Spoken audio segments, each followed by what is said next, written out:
Hi everyone, we are going to show you the connection of vibrating wire piezometer EPP30V. That's our own Encardio-rite model. This would be connected with our data logger ESCL-10VT-R3A, a box type data logger. It's a single channel data logger. First of all, for connecting we need to open the top cover. Take this top cover out. This data logger has a vego connector. The piezometer connection would be done here, and there is another screw. A Kevlar would be connected here, and these are the battery slots. Here we have taken a piezometer of 350 kPa. You will be taking one end of this cable.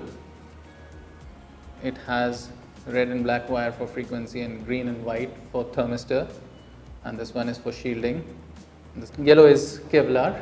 This would be giving strengthening while being suspended in a borehole. Insert these wires in the PG9 gland. Insert it conveniently so that you can connect it properly. Now the best way to install is to take the vego connector out. This is a vego connector. It has 5 slots, and in the data logger it's shown as first terminal would be VW minus, second would be VW plus, third would be ground, then comes TH minus, the last one is TH plus. So the connection would be black, red, ground, white and green. So we will start the connection. To open this crimping in the vego connector, we would be using a vego key. This vego key is supplied along with the data logger, and it is placed on the top cover of the data logger as shown here. So insert this vego key in the slot of first terminal. Take the black wire, press it and then insert it. Then comes the red one in the second slot.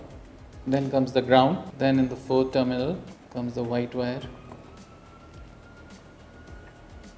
Then in the fifth slot the green wire comes in.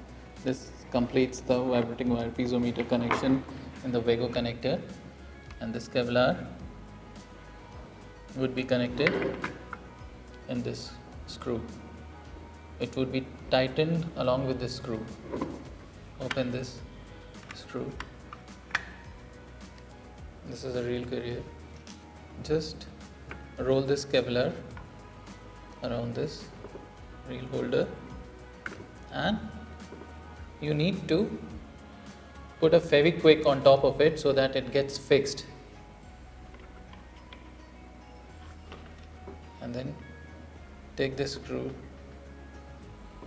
screw back in the slot and tighten it. Tighten the screw, Kevlar would be fixed. Insert this vego connector in the slot. Insert the batteries in the battery slot. 3.6 volt batteries for each terminal, and this completes the connection of the data logger with the piezometer. A very important point: when you would complete the connection and you would like to install the data logger on site, you need to install it in a vertical position like this. Reason behind it, so that the batteries inside would not get discharged. The positive side of the batteries would be facing upwards. So the data logger would always be installed in this position only. Now after lowering this piezometer in the borehole, you need to do the configuration, and for configuration you need to refer to our other video. Thank you.